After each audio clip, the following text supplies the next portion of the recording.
Already same இதே டிசைன்ல நம்ம ப்ரௌனி அண்ட் ப்ளாண்டி பண்ணியிருக்கோம். சேம் அதே கஸ்டமர் இதே ஷேப்ல எனக்கு வந்து இதே மாரி பண்ணி குடுங்கன்னு சொல்லி கேட்டிருந்தாங்க. நம்ம லாஸ்ட் டைம் பண்ணது பார்த்தீங்கன்னா, 250 கிராம் டபுள் சாக்லேட் ப்ரௌனியும், அப்புறம் 250 கிராம் டபுள் சாக்லேட் ப்ளாண்டியும் வந்து பண்ணி குடுத்துருந்தோம். இந்த தடவ கஸ்டமர் வந்து 250 கிராம் டபுள் சாக்லேட் ப்ரௌனி, அப்புறம் கிண்டர் ப்ளாண்டி வந்து கேட்டிருந்தாங்க 250 கிராம்ல.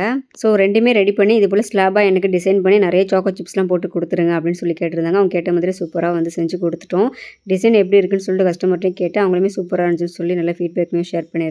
டேஸ்ட் வைஸும் சூப்பர்னு சொல்லியிருந்தாங்க. அதுக்கப்புறம் பார்த்தீங்கன்னா, நம்ம பேஜ்ல சூப்பரான ஆஃபர் போட்டிருக்கோம். பெருநாளுக்காக 6 டிஃபரெண்ட் வெரைட்டீஸ்ல நம்ம வந்து ஆஃபர் போட்டிருக்கோம். ஆஃபர் டீடைல்ஸ் எல்லாமே ஒன் பை ஒன் இப்போ உங்களுக்கு ஸ்க்ரீன்லேயே ஷோ ஆகும். செக் பண்ணி பாருங்க. எல்லாமே எப்படி வரும் அப்படிங்கிறதையும் நான் இமேஜோடயும் வந்து ஷேர் பண்ணியிருக்கேன். இதில் கொஞ்சம் கொஞ்சம் சிமிலர் வேணா உங்களுக்கு டிசைன்ஸ் வந்து சேஞ்ச் ஆகலாம். இதில் நீங்கள் கஸ்டமைஸ் பண்ணிக்கணும் அப்படின்னாலும் நீங்கள் கஸ்டமைஸும் பண்ணிக்கலாம். பெருநாளுக்காக நல்ல பெஸ்ட்டான ஆஃபர் கொடுக்கணும் அப்படின்னு சொல்லிட்டு தான் அந்த ஆஃபர்ஸ் எல்லாமே வந்து கொடுத்துருக்கோம். ஸோ யாருமே மிஸ் பண்ணாமல் புக் பண்ணிக்கோங்க. ஓகே, நாளைக்கு ஒரு வீடியோவில் பார்க்கலாமா? பாய், அஸ்ஸலாமு அலைக்கும்.